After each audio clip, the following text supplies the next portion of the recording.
Alright, welcome to Franchise Friday, where we are continuing the Rush Hour franchise with Rush Hour 2. And I have a serious question. What's the timeline of this franchise? According to Looper, take it with a grain of salt here, this takes place just 4 days after the events of Rush Hour. And then Rush Hour 3 takes place 3 years after this. However, that presents a problem with the character of Soo Young. She's not in this film, but I'll talk about it here. In the first film, Soo Young is 11 years old. When she shows up again in Rush Hour 3, she's 21. However, if this movie takes place if this movie takes place 4 days after the events of the first film, and the third film, when she's still 11, and the third film takes place 3 years later, that would make her 14. Not 21, but if you follow the timeline of the film's release dates, it does make sense that she would be 21 in that film. So it's very confusing. Also, I have a question. Is Jackie Chan playing younger here? Because in this film we meet Ricky Tan, who is the villain, and it's supposed to be another twist, but you know he's gonna be the villain because it's obvious. But he is supposedly, Ricky Tan is Lee's partner, who was, the cause of Lee's father's death. He's Lee's father's partner. It is the cause of Lee's father's death, the death of Lee's father, right? So, however, the actor who plays Ricky Tan is only a year older than Jackie Chan. So is Jackie Chan playing younger, or was he just the same age as Jackie Chan was, and he was a younger partner for Lee's father? But the way that Ricky Tan describes how he wanted to bring Lee's dad in on the smuggling ring to help raise Lee, I'm assuming Lee was supposed to be under the age of 18 at the time, so I really don't know. There is still some problems if you want to consider this takes place 4 days after the events of the first film. They look different. Jackie Chan, maybe not. A few more wrinkles, because it's been like 4 years. 3 years, sorry. But Chris Tucker, his hair's different. He had a flat top in the first one. Now it's completely, he had like a fade or whatever. Now it's completely covered in hair. His beard's gone, although you can always say, he shaved within the 4 days, which is fine. I'd like to think that this actually takes place in 2001, and it's just,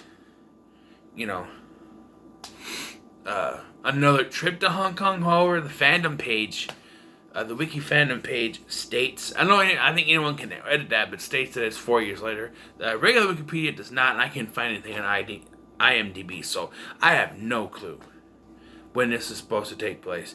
I'm just going to assume it's 2001 and keep going. So we're in Hong Kong. We start off in Hong Kong, which both the films do start. Technically, all three do, because I think the third one starts in LA. Starts in Hong Kong, and we got the triads, which are introduced as the big bad villains. By the way, cotton candy. Delicious. That's the shit. Anyway, so we're in Hong Kong. We go to Hong Kong, then back to LA, then Las Vegas, which I got confused by the end of this film. But we'll get there. And this time, they're tracking down the triads. And they're on a case.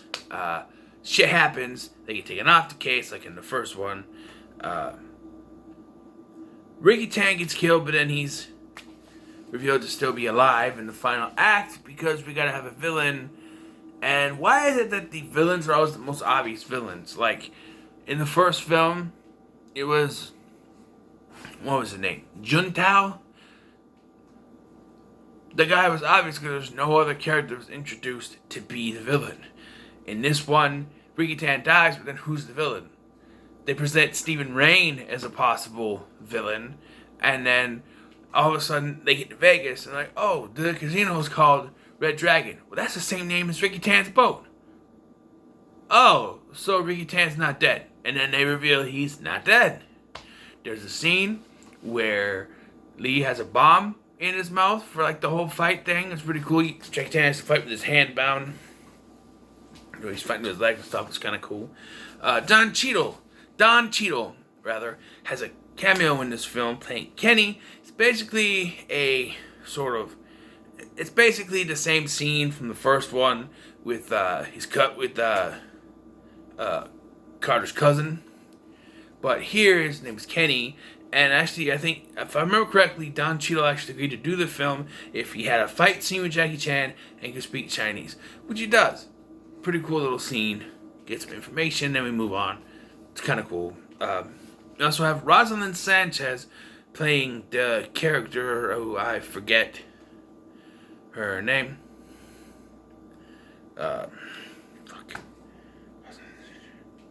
Isabella. She plays Isabella. It was a Secret Service agent disguised as a crooked customs agent working for Rain and Tan. We also have, sorry if I mispronounce this, Zia Jing,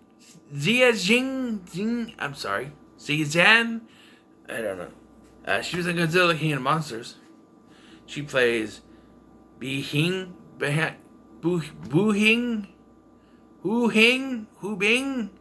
She plays an assassin. Sorry. Ernie Reyes Jr. has a cameo in a scene that makes no sense. So, they get information from Kenny about someone, and they go to this hotel, or building or whatever. They ask for the dude.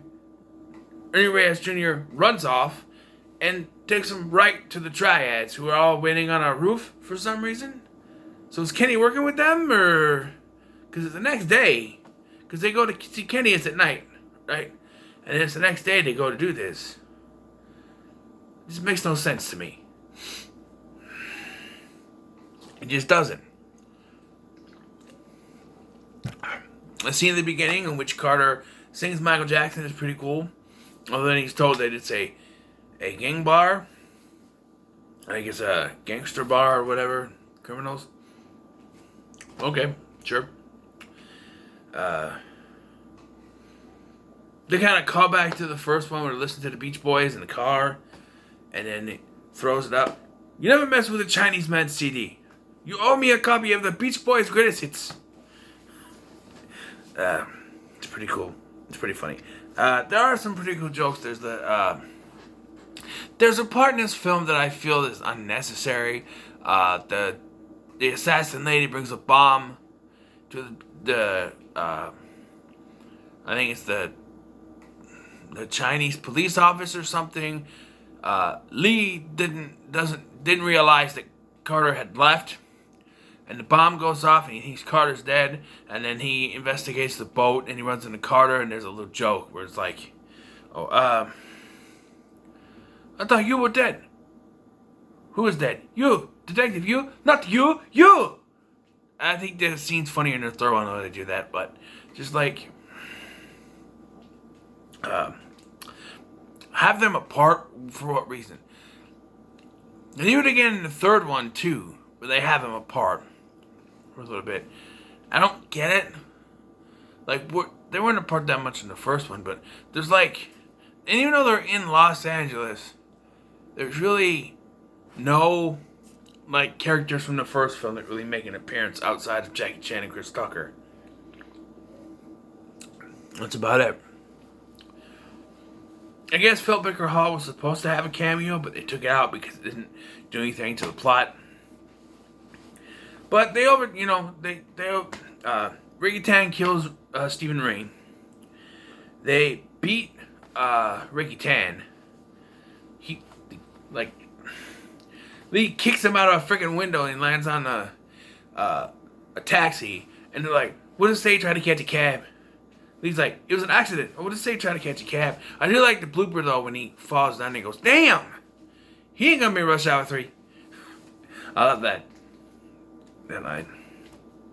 Yeah, and then, we get to see a little more funny side of Jackie Chan in a scene where he's spying on Isabella and she's getting undressed, and he's like, "No, go slow, baby." Is that what you say? Nothing. I said nothing. Man, I heard you said something. No, I said nothing. And then like he's trying to hide it, and then he just can't. This is why he's like, "She's undressing right now. She's undressing." And he's like, "Look at she got a little tattoo. Look like Snoopy. Snoopy? I love Snoopy." It's a funny scene. I like that scene. And then they think it's a bomb because it's the same lady, it's the assassin lady that brings it to her, but it's actually just money. Counterfeit money, which burns red, which comes in handy when I'm trying to convince Kenny that it's fake. So, yeah. So Isabella, okay, here's another thing. All right, so Isabella tells them that they need to find the missing plates that they're printing the money off on, right? So they went from Hong Kong to LA, and then they're captured and taken to Vegas, right? And then when they get there, Isabella pulls Lee to the side and says the printing plates are in through that door. So wait. They print the money in Vegas to then take it to Hong Kong, then to LA to put it in Terracotta Warriors, and take it to China, to Hong Kong to put it in Terracotta Warriors, send it to LA, and send it back to Vegas. Why? Why have a round trip? That makes no sense. It's confusing. I'm getting a headache already. I need more of these. It made no sense to me. It just doesn't. Okay? And so, the end, right? Harris Yulin, who you may know as the Scolari Brothers, trying for murder, give him the chair, from Ghostbusters 2. He plays the chief, like the head of the Secret Service or whatever. He's the one that takes them off the case when they're in Hong Kong or whatever. He actually congratulates Lee. White Carter is not with Lee because he's part of it. I don't know. He gets his character from me. He gets a smooch, and then from Isabella, and he walks away smiling. He's just like, "It's great to work with you," and then he walks away. "You sly devil. She kissed you, didn't she? Like, she's going to New York." I was confused at first because he's like, "You going home? Okay, mine's this way." I'm like, wait. I was confused because I forgot about the Las Vegas thing. I'm like, wait, why is Carter catching a flight? They're already in Los Angeles. I forgot about the Las Vegas thing. And I was like, no, wait, that's right. They went to Vegas. They went to Vegas. They were taken to Vegas. That's right. Okay, that's why he's got to catch a flight. Duh. And then they both decided to go to New York. And I'm assuming they were setting up a third film where it would take place in New York. But that didn't happen because it took 6 years to get a sequel. My biggest question is, what would it have been like if they did a sequel, say, 2 years later in 2003? Because if I remember correctly, they were actually planning on doing one in 2003, but they couldn't get a script and ended up in developmental hell for 6 years until it came out in 2007. I actually saw this film before the first one, because I was on some sort of school trip or something in 2001. Summer of 2000. Actually, I think it was 2002. I think it was my summer campus thing between middle school and high school. We went to Valley Fair, and on the bus trip there, we watched this. I hadn't seen the first one yet, but I watched this one, and I actually kind of liked it. Years later, I think the first one is still better than this, obviously. It's a strong 8 out of 10 for me. I really like this one. I don't think any of these are bad. I just think that like separating the characters for a period of time, which they do again in the third one, it just doesn't work. And in the long run, like when you think of this one, when you think of the first one and you think of the third one, there are connections between the first one and the third one. You get Su Young, Count Han. Other than the mention of the triads and a brief mention of what happened to Isabella, so she has a lazy eye and she works at El Poco Loco. There's really no connection to this one. The only thing that really gets a connection is the triads. The only thing you can take out of this that really works, fits into the long run of the series, into the third one, is the triads.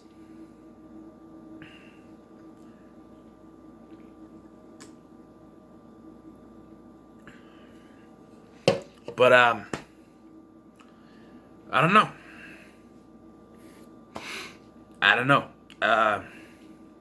But yeah, I said it's solid 8 out of 10. I get enjoyment out of all three of these, man.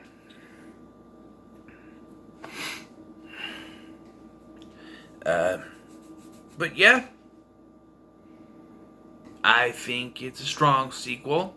Like I said, not better than the first, but still pretty good. Jackie Chan and Chris Tucker are still on par. I think the stunts for Jackie Chan are better in this. There's one where he has to do this jump, and you see in the bloopers that he messes up. He jumps up and he gets to go through this little thing. He has to climb these bamboo things. That's pretty cool. He has to, like I say, he does a stunt where his hands are tied the whole time. He has to use his feet. He's really good with his feet. And still, some of the best bloopers are him trying to say Madison Square Garden. I love when he messes up and he says, I always wanted to Square Garden. I love that. I also like the blooper where they're at the airport scene and Chris Tucker gets a phone call and he's like, man, I told you, man, we're filming. Yeah, we're filming right now, man. Like, call me back. 7 o'clock. What? No, you can't speak to Jackie Chan. He wants to talk to you. Hello? Well, we're filming right now. Oh, you're sorry. Are you wasting our film? Here. Man, call me back later, man. 7 o'clock. I always laugh at that one because it's funny. Like, you never know. There's another blooper too in it's like Shanghai Nights, I think. Jackie Chan's phone goes off and almost is like, whose phone is that? Who is it? Jackie Chan. By the way, they confirmed that Owen Wilson would not say "wow" in Loki, which has been very disappointing because I've been waiting for him to say "wow." But anyway, that's beside the point. I really like this film. Like I said, 9 goes the first one, so 8 out of 10 for me. I keep saying it, but yeah, I recommend it. So what are your thoughts on Rush Hour 2? Let me know in the comments below. Make sure to like, share, and subscribe. Thanks for watching. I've been Scotty, and I'll see you in the next one.